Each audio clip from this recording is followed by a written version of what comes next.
now we currently have 87 members in the Duluth Audubon Society.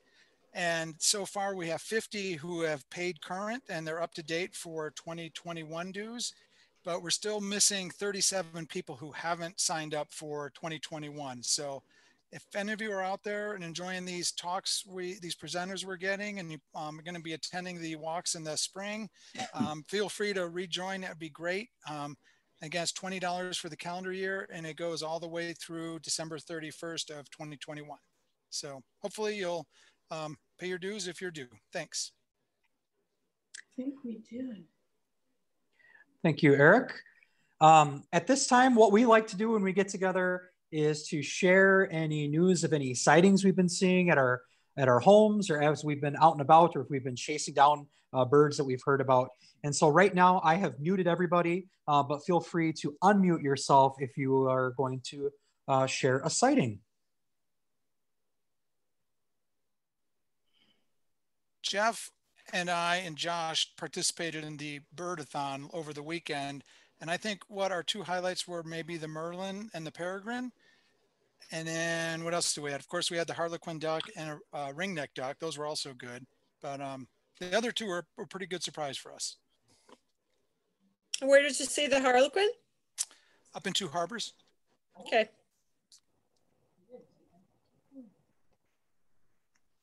This is Martha. I've got a small flock of red poles that showed about a week ago. Only about 20 or so, but hey, they're here. That's great.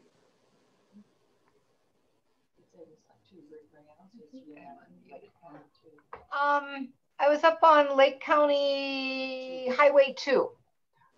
Great gray owl. Actually two. One as we were going and coming back, we saw a second one then. And the ringneck duck in Two Harbors and Agate Bay. Good. In the books and CDs. Any other sightings? Lots of CDs, lots of DVDs, lots of DVDs.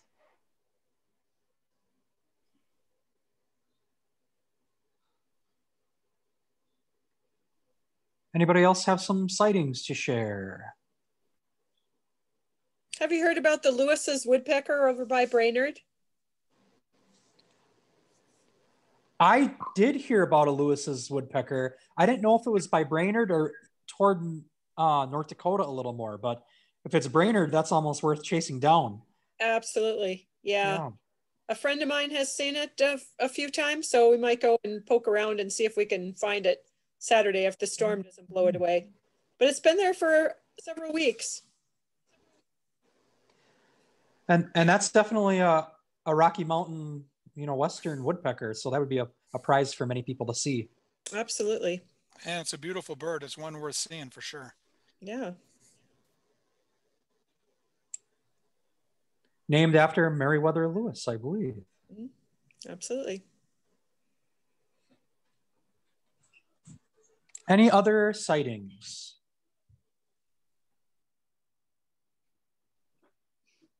Has anybody besides me, I live in the 1100 block on Park Point, had a paucity of birds this winter? Like I've been doing feeder watch for 11 years and this is like, no birds, no birds. Very few compared to what we normally get, Jan. I have a small flock of redpolls, I just said, but normally we have maybe 100 or more. I've got 20, and we see siskins most winters. We have a few pine grosbeaks around, but yeah, you're correct. Nothing like we normally have. Interesting. And where are you, Martha? I'm out west near Spirit Mountain. Okay. Thank you. Township. Yeah, I came in late, so I didn't hear other reports. Yep. Sure.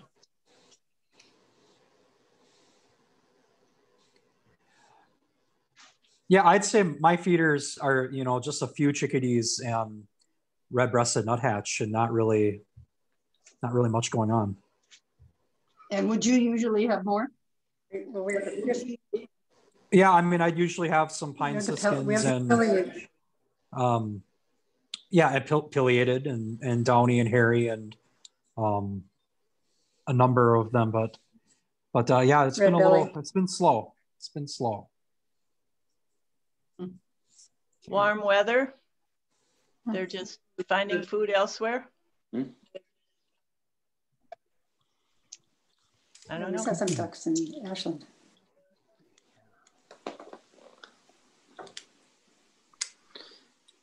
So we have a All right. red-bellied woodpecker that's still staying around. Well, for years. Yeah.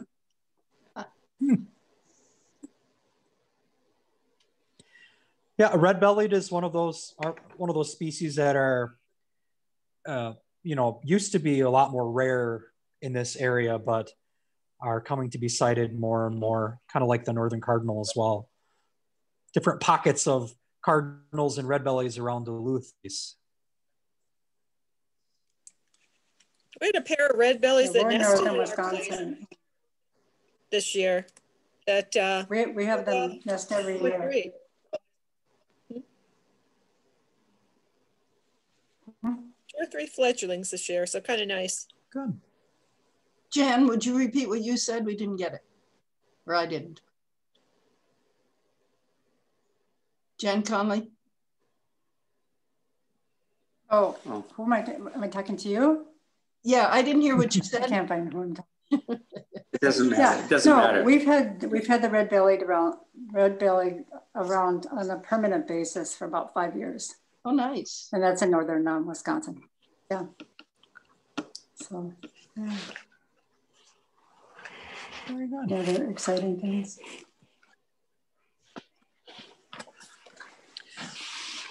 Well, at this time, I will ask that everybody mute themselves, figure out how to do that. As we welcome our presenter for this evening.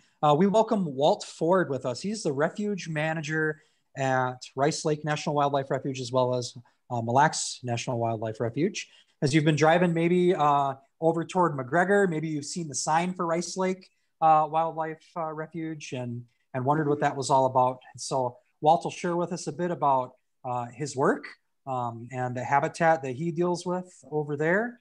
And we're happy to have him. I think one thing to note is his screen is not necessarily working for visual, so we're not going to see Walt, but we should be able to hear him once he unmutes. At times in conversation earlier, he was a little hard to hear. So if you stay muted, you'll have a better chance of hearing him. Of course, when he shares his screen, we'll be able to see what he's talking about as well. If you have a question, maybe hold on to it until he takes a break to ask for questions, or wait until the end when there will be a time of asking those questions. So at this time, Walt, if you want to unmute and join us, thank you for being with us this evening. Morning.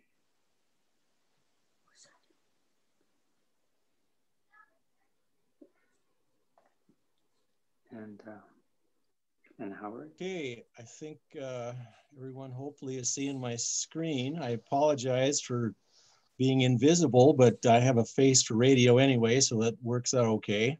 Can you all hear me? Yes, we can hear you. Like Jeff's, very good. So like Jeff said, I'm a manager of Rice Lake and Mille Lacs National Wildlife Refuges. And been here for just over 15 years now. And let's see here, why can I forward my,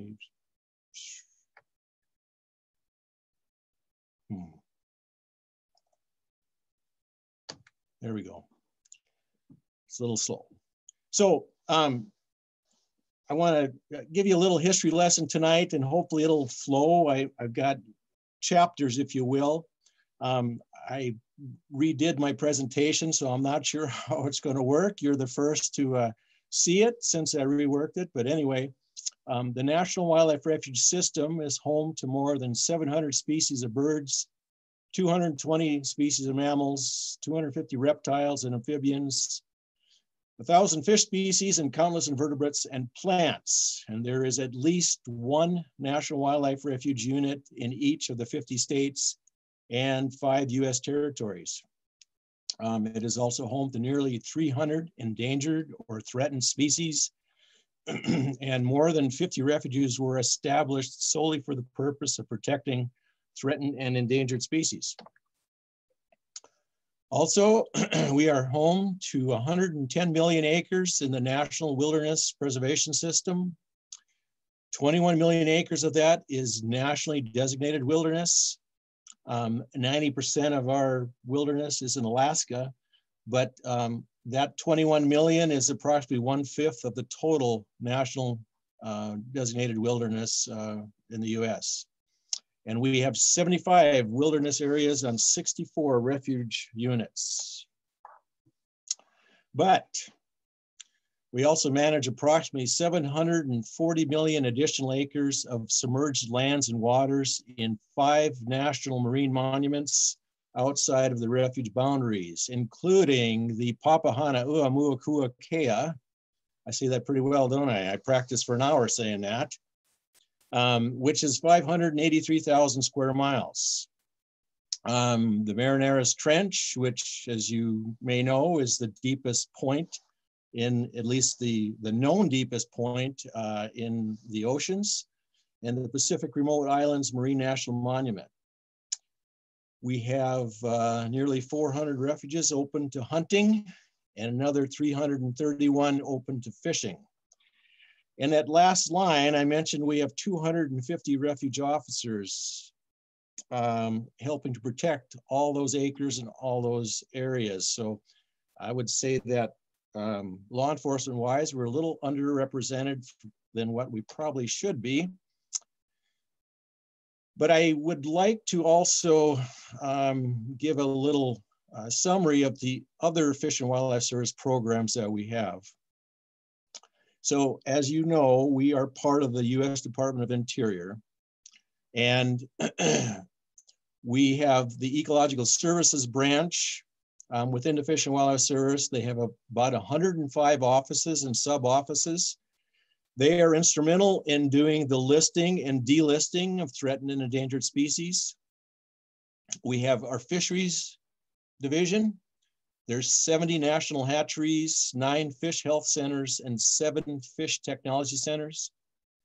International affairs, they're involved in working with countries in the Southern Hemisphere, Asia, Africa, looking at ways of protecting some of the wildlife they have in their countries.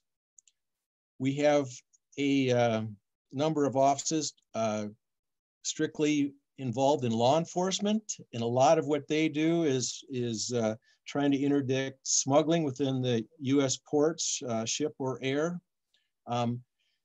They're also involved in a lot of migratory bird protection efforts. And there is a Fish and Wildlife Service Special Agent station in Duluth.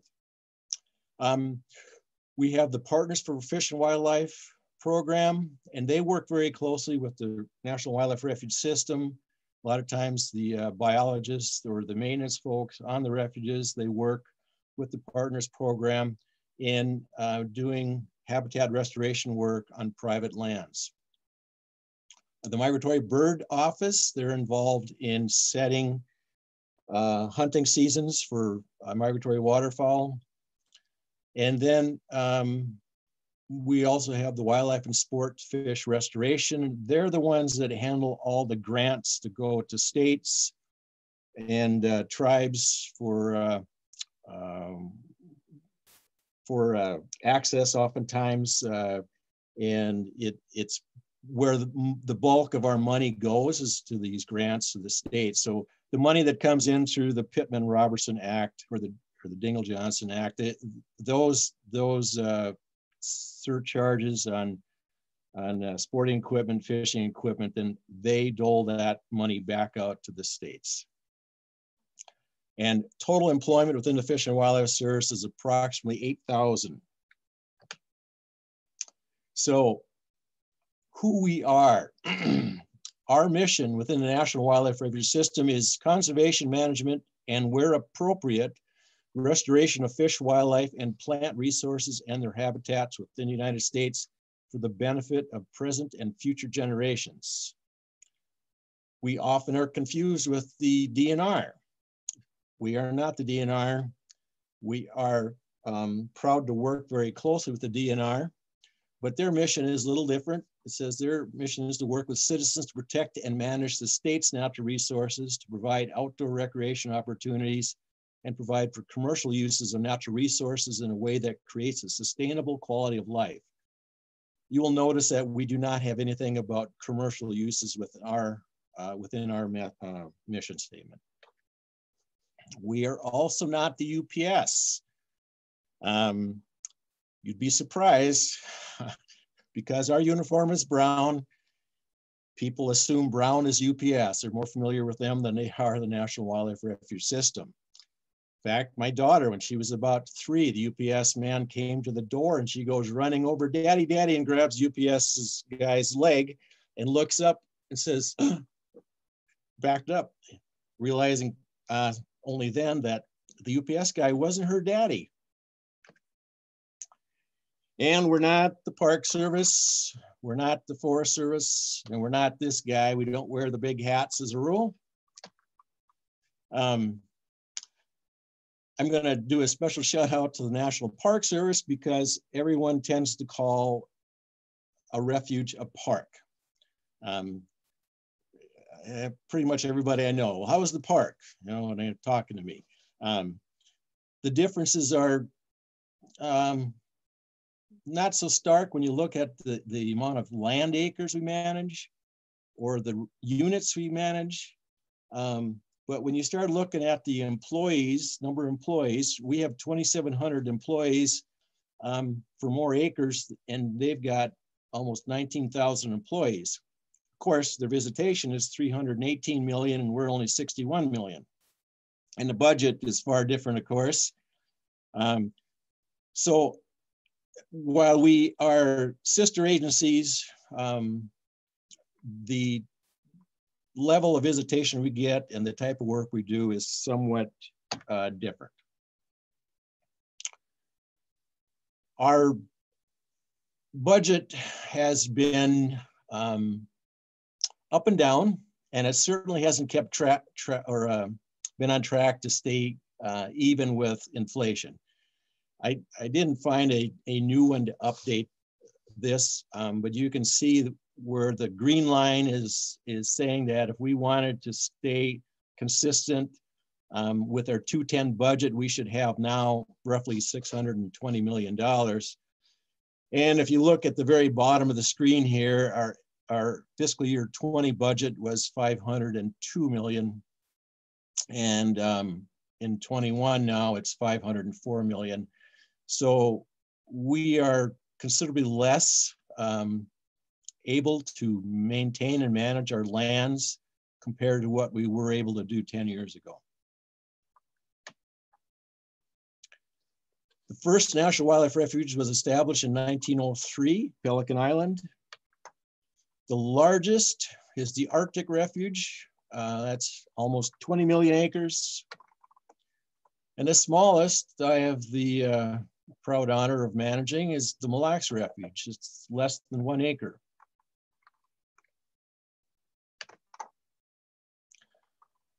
These are, this shows the various Fish and Wildlife Service offices throughout the state of Minnesota. This is the National Wildlife Refuge System offices. You'll notice a number of them are, say, WMD, that's the Wetland Management Districts. They are mostly involved in purchasing or managing through easements, wetlands and grasslands, primarily in the prairies. That, of course, is where the predominant conversion has been from natural prairie to farmland, and we've lost a great deal of our prairie wetlands. And so they're hard at work in restoring and managing wetlands in the prairie wetland area. And this map depicts mostly the location of a lot of our 568 refuge units. And you may notice that there are similarities here, the far west and through the prairie here, and just on the east side of the Rocky Mountains and then the far east coast, very similar to our flyways. So those refuges weren't placed there by accident. There was a lot of foresight and planning as to where they go and where they'll do the most benefit for our migratory waterfowl. So these are the locations for Rice Lake and Mille Lacs refuges. This is the office here at Rice Lake. This building has been here since, let's see, 25 years ago or 26 years ago it was built. The refuge itself was established in 1935 as a refuge and breeding ground for migratory birds and other wildlife.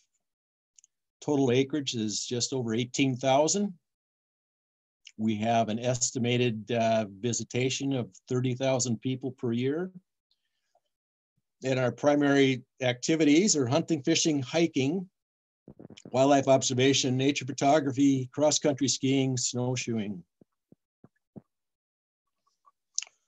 We have approximately 242 different bird species that have been observed on the refuge, 43 mammals, 3 reptiles, 8 amphibians, 21 fish species, and 6 mussels. We are understaffed. I think this chart will confirm that. When I started here in December of '05, there was myself. We did not have a park ranger. That was vacant at the time, but I had a full-time biologist, a 6-month biologist, full-time secretary, full-time maintenance, and a 3/4 year maintenance. And when we did our comprehensive conservation plan, we were overly optimistic about what other staff we might add. But as you can see, instead of going forward, we went backwards. I do hope that that question mark will get filled in. I don't know if it'll be this year, but it's been almost a year since my permanent seasonal biotech retired. And for a short while this year, I was the only employee for about 4 months until I got a new maintenance worker. But in 2013, I joined the Sherburne and Crane Meadows National Wildlife Refuges as a way to stop the hemorrhaging and be able to continue doing a little more work. Granted, most of the staff is down at Sherburne. They're roughly 2 hours distant, so the amount of help they can actually provide on the ground is somewhat limited just because of the travel factor. It's 2 hours up, 2 hours back. Most of the assistance I get from them is administrative, which is still greatly appreciated.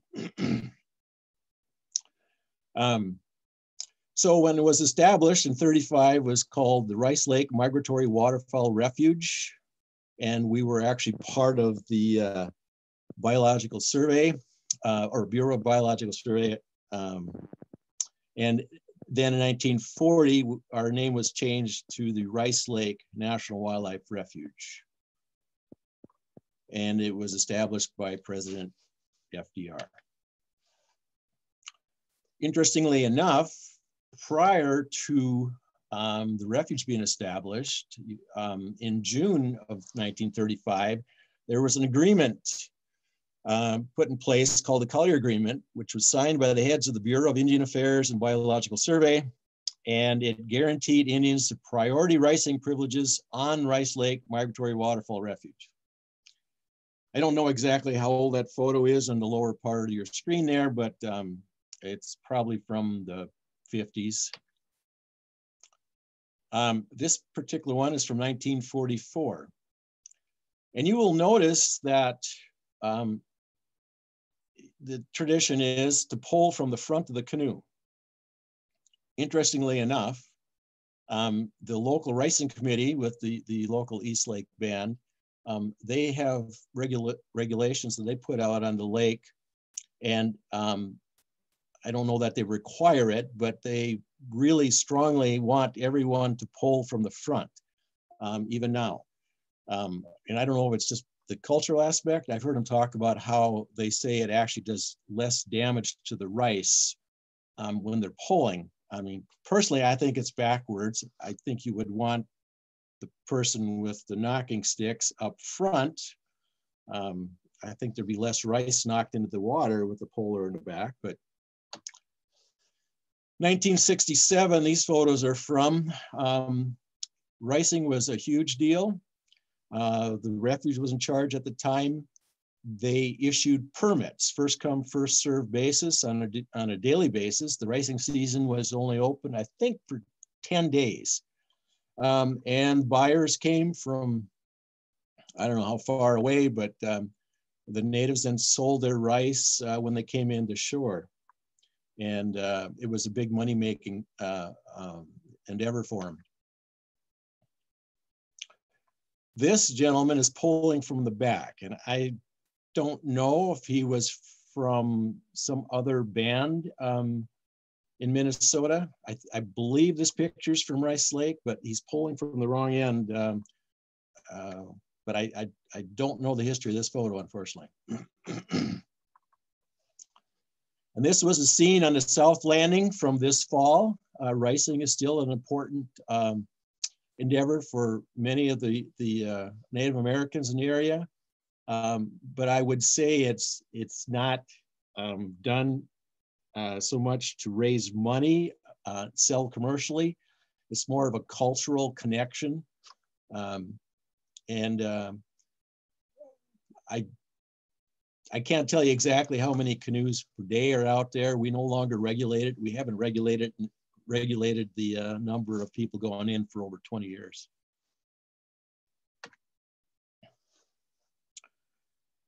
But as I mentioned previously, it was established as a breeding ground for migratory birds and other wildlife, primarily waterfowl. This is a picture I took, I don't know, I think in 2017. Our namesake lake is 3,600 acres in size. It is a great rice lake. The average depth is roughly 2 to 2.5 feet. Optimal rice growing depth. It's got one island in the lake, which you can see there on the left side. The deepest point in the lake, I believe, if I remember right, is 9 feet. But there's not a whole lot of deep water out there. One of our claims to fame, but probably our primary claim to fame, is that in 1994, during our survey, we recorded more than 1 million waterfowl. Estimation was 600,000 ringneck, 400,000 mallard, and a few thousand this, that, and the other. The story I heard is that when that was reported to the state, and we've always been turning in our survey numbers to the state, and they compile them with a number of waterfowl surveys conducted elsewhere around the state. The state waterfowl biologist looked at that number and said, yeah, right, I think we better go take a look at that. So they hopped in a plane, they flew over to the lake, and the next thing they said is, yep, looks about right. So it was quite a sight. And fortunately for us, we have still a large number of waterfowl utilizing the lake to this day. 2017 and 2019, we nearly tied the 1 million mark. We were in the 900,000 something, or so we estimate. We do the survey by way of airboat. And unfortunately, we don't count them one at a time. When we have a big flock get up like this, we count their feet and divide by 2. It is a very challenging endeavor to figure out how many ducks there are, what species they are. Luckily, I don't do that.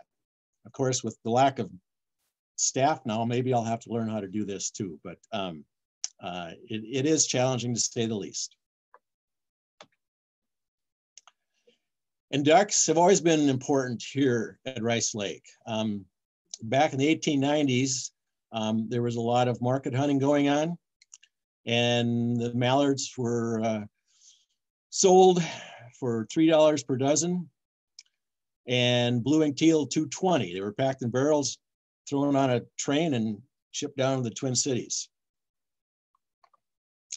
I don't believe these 3 photos on the bottom were not taken at Rice Lake. But this report came from Carl Johnson, who wrote a several-page history of the area, primarily Rice Lake. He was a waterfowler himself, and he died, unfortunately, drowning while duck hunting in 1945. Prior to the Ojibwe being here, there was a lot of Indian usage of the area. We know the Sioux were here from roughly 1600, the 1800s. In fact, we know that one of the last skirmishes between the Ojibwe and the Sioux was in 1842, I think it was. We had a huge number of burial mounds. In 1897, there were a couple guys, Brower and Bromley. They come out and they mapped and surveyed all the burial mounds. And at that time, there was 186 documented mounds. And unfortunately, only about 39% remain today. Many of them were lost due to the railroad being built through the middle of them. Railroad was built to take out the logs and some other activities over the years. But yes, logging was a big activity as well. In 1895, there was 2 million board feet of white pine waiting in Rice Lake to float down the river to the sawmill. The last log drive to the Mississippi via the Rice River was in 1911. Then in 1910, they built a railroad line through here to get out all the remaining wood. After the white pine was gone, they started cutting down all the hardwoods as well. And that railroad, our primary entrance road, which starts at Highway 65 and goes straight west, that was the rail line at one time. These are actual photos from a logging camp on the Refuge, well, prior to it being a refuge, of course, about 1920. Another big activity here was harvesting grass for carpet. And that was a long, it lasted probably longer than the lumbering did, but they were out here harvesting grass for many years, and they would load it on rail car and send that down to the Twin Cities as well. Some factory in Como Avenue, and they turned it into carpet of the day.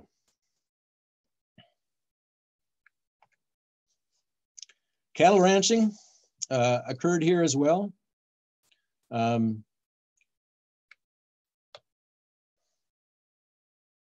Because they were trying to improve cattle ranching, the rancher hired a guy by the name of Oscar Engstrom to drain the lake, because he wanted to grow hay there and probably throw some cows out there in the lake. They knew it was shallow.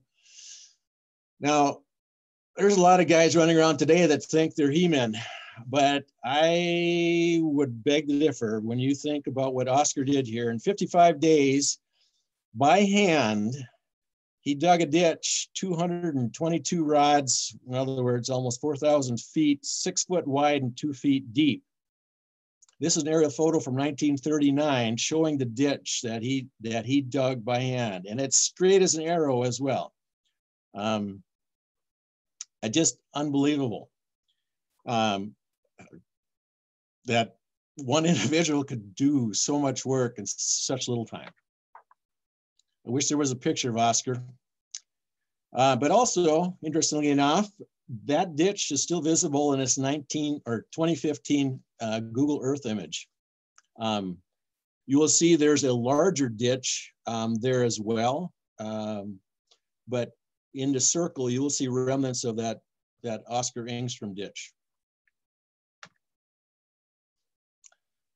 That newer canal we have leads to this water control structure. And with it, we're able to manage the water to help optimize water levels to produce as much wild rice as we can. This is the only inlet to the lake, and it's also the outlet to the lake. So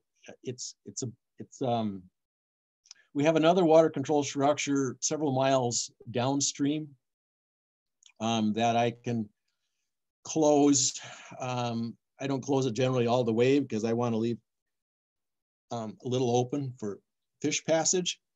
But in theory, I'm supposed to be able to back the water up in the Rice River to allow water to go back into the lake because during those hot, windy July, August days, due to plant transpiration and evaporation, that lake will drop a good inch every day.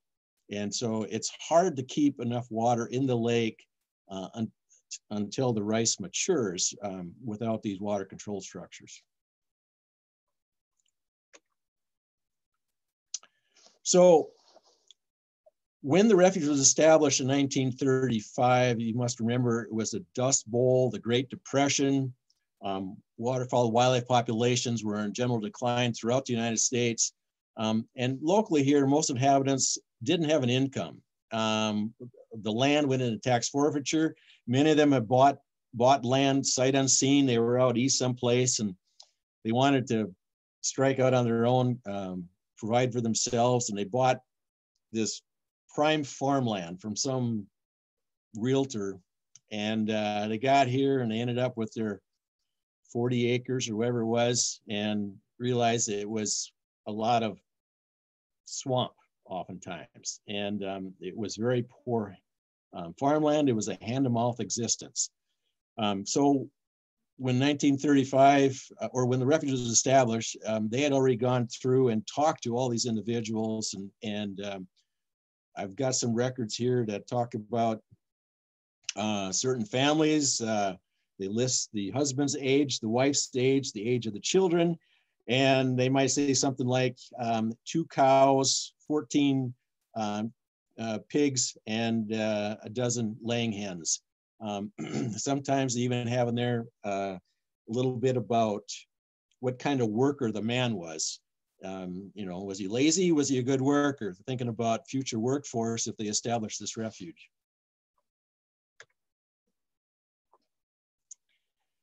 Shortly after the refuge was established, the CCC came in 1939. These are actual pictures from the camp that was here at Rice Lake. The large buildings in the upper right, those are the barracks. You can see them standing at attention there in the front of the building. It was a public works program that allowed young men, unmarried men, to leave home and earn some money. They earned $30 a month, 25 of which they sent home to help support their families, put food on the table. They were allowed to keep $5. There you can see on the bottom a number of accomplishments that they did while here. It wasn't all done on the refuge. You can see that they also put a telephone line into McGregor and a power line over at East Lake across the highway. and a number of different things. Again, another view of the camp.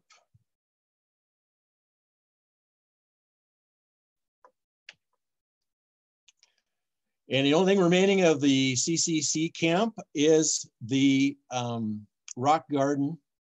The upper left picture, you can see kind of a water tower in the background, but here is the rock garden.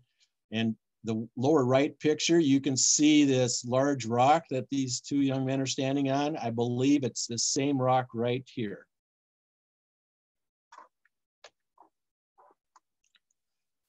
(1956), Canada geese were not really that popular, or not common, I should say, in Minnesota. So the Refuge was engaged in creating more goose habitat. In fact, they started raising pen-rearing Canada geese. We did a great job. You look at the number of Canada geese around the state right now, a lot of that work started here. Well, I shouldn't say started here, but in conjunction with other refuges and areas across the state during the same time period. We worked very hard at reestablishing Canada geese in Minnesota. And had the first deer hunt in '56. And again, they were keeping track of rice harvest, 138,000 pounds that year. 1960, the first pair of bald eagles was seen in many, many years using the Refuge throughout the summer. And then in 1974, there was a proposal to add additional acreage to the National Wildlife Wilderness System. The Wilderness Preservation System was 10 years old, and they wanted to add more acres. So here at Rice Lake, we have a proposed wilderness area, and it's still proposed. It's a lot of wetlands like this, tamarack, flooded hardwoods, and it's this red slashed area in the southwest side, including the island. You can see by the key that most of this is considered bog, and here's the forest, but it's still pretty wet oftentimes. And then over on the right side, you see this yellow slashed area. That is a research natural area. It's 100 acres in size, and it's mostly tamarack swamp. But our proposed wilderness area is 1,406 acres. When we did our CCP in 2007, it was our master management plan. We attempted to remove our proposed wilderness from the National Wilderness System. And I say we, I had the concurrence from people in the regional office. And we went through the whole NEPA process to do it. And we thought we removed it from the wilderness system, if you will. It no longer meets any of the criteria necessary for inclusion into the National Wildlife Refuge, National Wilderness System. And well, shortly thereafter, I was schooled by our National Wilderness Coordinator in Washington that said we can't remove it. Only Congress can remove it. I said, well, what do you mean Congress can remove it? They haven't done anything on it. She said, that's right. We proposed it. We sent it to Congress. They can choose to sit on it as long as they want. So I believe it will never be out of the proposed wilderness category. But within the Fish and Wildlife Service, we manage that as de facto wilderness. And a little bit about the research natural area. I took this definition from Wikipedia. It seemed to be the best worded one, but pretty much every federal agency out there has research natural areas, and they're protected as important areas to identify various habitat types like forest, shrubland, grassland, aquatic, geological, alpine, or similar environments that have unique characteristics of scientific interest. So this is just an overall map of the refuge. The blue is the outer boundary. That's what I'm gonna say for that. Our primary features, of course, are Rice Lake, Rice River, Mandy Lake, Twin Lakes. We have a wildlife viewing photo blind. I'll show you pictures in a little while that we just put up this fall. We got roughly 14 miles of public roads, 5 miles of walking, skiing trails, and then additional 15 miles of service roads we have open to anyone that wants to hike or bike those areas. They're not mowed or maintained that often, so they're kind of natural. But there you can see the primary activities as well. Copy of our map that's in our trails brochure. That one, I don't know if you can see my cursor, but this particular trail here, it was 2.5 miles one way. We no longer maintain that. With fewer staff, we had to cut a few things out, and that certainly made was easy decision to make. There's our photo blind. We got a few touch-up things we got to do yet, but we hope to have this open come spring. We have a friends group as well. There's their Facebook and website. They're a great partner to help us with a lot of different programs we have, primarily public use programs. One of the programs they help with is our accessible deer hunt. And the upper right picture shows our shop. We cleared it out, or we clear it out every year and put in tables, and that's kind of our cook shack, BS house, whatever you want to call it. You know, if it's raining, people don't want to go hunting, they can stay in there and tell lies and play cards all afternoon. It's just a great time for everyone. We have a lot of volunteers that get involved, and it's a 4-day hunt, usually the second week of October. The Friends have also been instrumental in a lot of our public education, environmental education venues that we have. We used to have something called Family Fun Day. We had to cut back on that, again, due to lack of staff. But it was a lot of fun. We had like the Zoomobile and Army Corps engineers helping with boating safety. We had Long Lake Conservation Center in doing aquatic invertebrates, building nesting platforms, bat houses. We had bird banding going on here from the University of Minnesota. And just a lot of fun stuff, catching frogs, you name it. And working with kids for me is still one of the highlights. I love doing that. I go to the 4th grade class here in McGregor every year, and we plant milkweeds and talk about pollinators. And now I'm going to give you a public service announcement. Rachel Carson, one of our more famous employees with the Fish and Wildlife Service, she said this: if a child is to keep alive his or her inborn sense of wonder without any such gift from the fairies, he needs the companionship of at least one adult who can share it, rediscovering with him the joy, excitement, and mystery of the world we live in. I firmly believe that. Richard Louie said something similar, talks about the future will belong to nature-smart individuals, families, businesses, political leaders who develop a deeper understanding of the transformative power of the natural world and who balance the virtual with the real.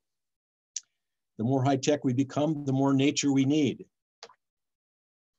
And you've probably already heard this one many times. In the end, we will conserve only what we love. We will love only what we understand. We will understand only what we are taught.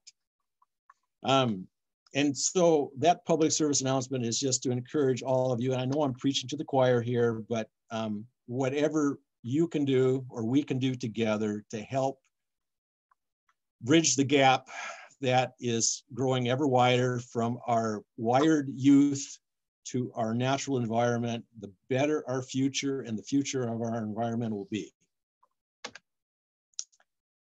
This is me when I was a kid with a baby badger. I didn't have electronics. I had a TV that I had to stand up, you know, and change channels.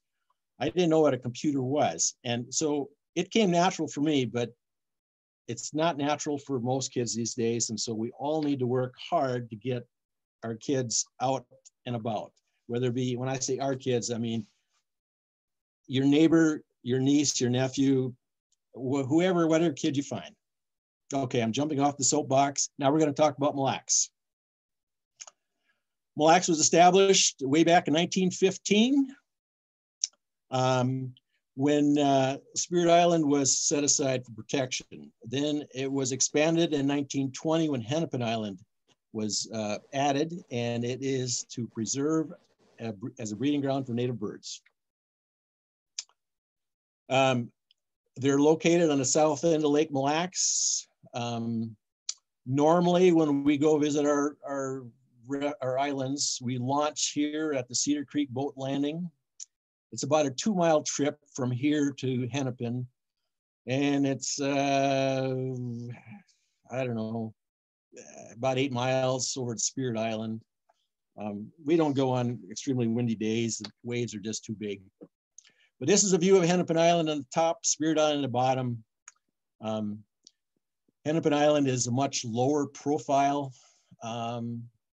Spirit Island is quite a bit taller. If you look at the post here, you know, that's about 6-foot post there, and here's the 6-foot post here. You can see quite a difference there.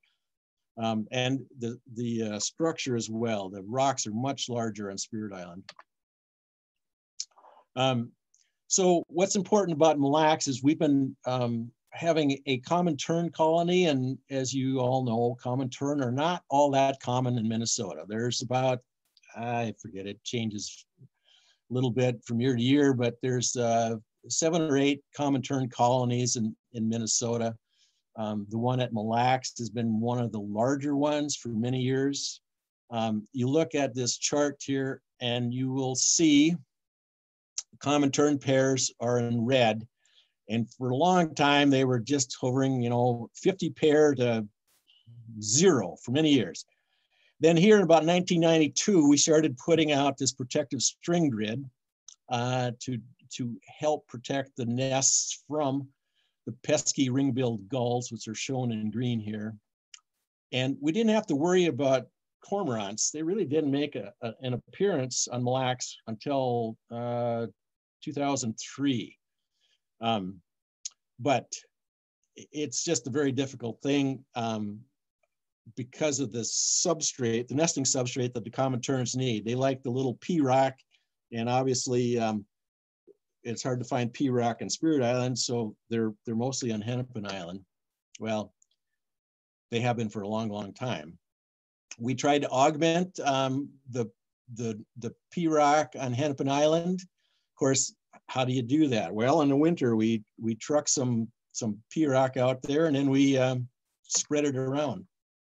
In 2013 was the last time we did that. Worked with Sentence to Serve from Aiken County. We took them across the ice on the airboat, and we spread some rock. If you notice, this was May, what, 5th and 6th? No, 2nd and 6th, 2013. This is Hennepin Island. May 12th, 2013, Spirit Island was covered in ice, and a lot of cormorants there too, but the ice shear does a number every year on the shape of our island, especially Hennepin, and all the pea rock we have out there.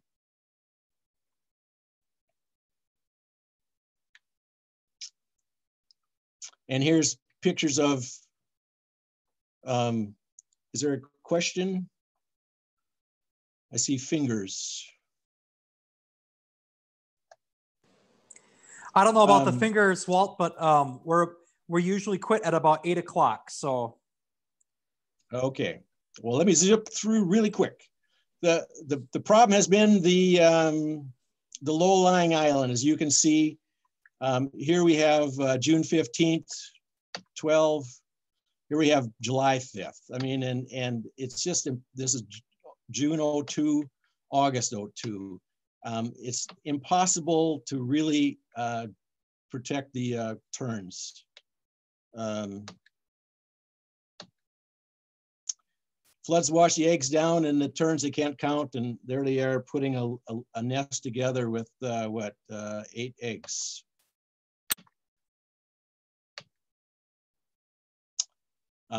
They come in all sizes in the nest, and they have a huge problem with litter, fishing line. We try and collect it as much as we can. Anyone interested, I encourage you to go to YouTube or Google this, Minnesota Bound. There's a great little feature they did for us on picking up all the trash. Virulent Newcastle disease is an issue. We had a red fox here one year. And I'm at my end.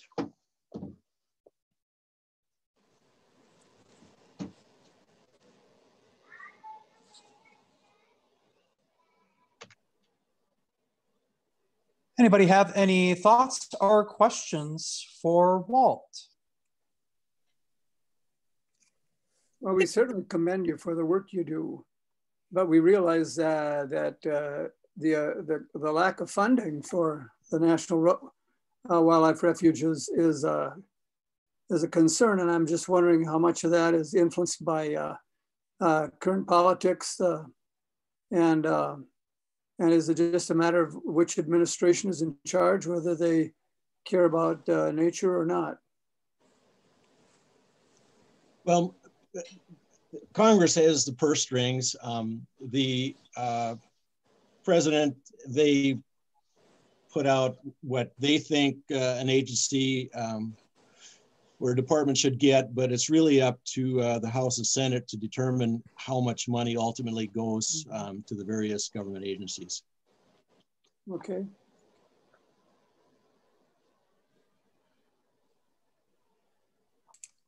Walt, you mentioned the photo blind. What is that set up to view? Waterfowl? It's overlooking a small wetland, so it should have waterfowl in it primarily. Okay. But there's an old beaver lodge, and so I mean, it could be deer, mink, otter, waterfowl, any number of other things, but I think most common will be waterfowl. Thanks. How did the waterfowl numbers shape up this year, Walt? What was the kind of final tally or outcome? Due to the early freeze up in October, we never really fully reached our peak. I think we ended up with about somewhere around 300,000, 400,000, maybe about this second week of October, middle of October. And then third week we froze it up already. And normally we're just reaching our peak then. So it got cut short this year.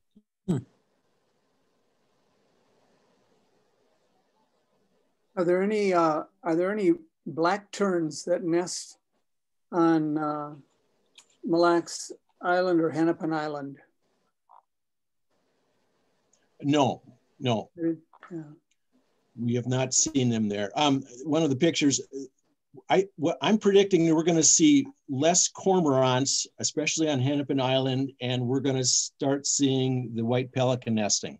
The last 5 or 6 years, we're seeing more and more pelicans every year. We have not seen any nesting activity as of yet.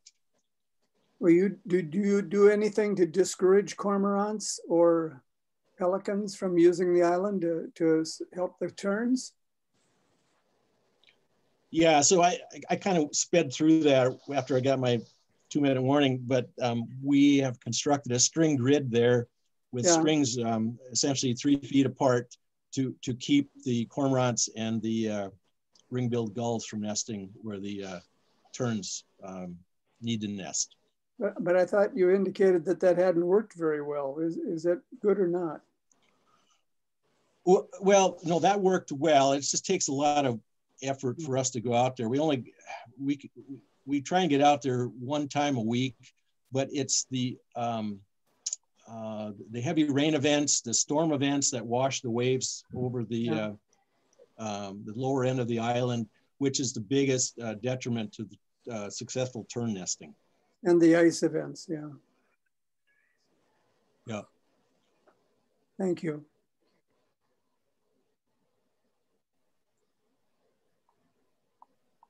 Any other questions?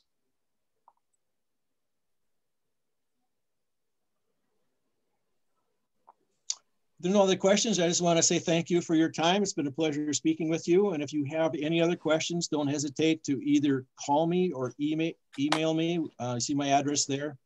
I'm always happy to provide any answers I can. Hey, I don't. Well, thank you.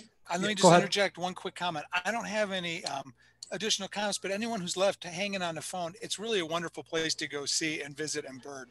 My hat's off to you, Walt. It is really an amazing place. And come October, it's just one of those places you put your binoculars down on the viewing platform and you just look at the show of waterfowl in the sky. So you should really get out there in the spring and see the birds, but for sure in the fall when they're doing the survey, it's world class. It really is.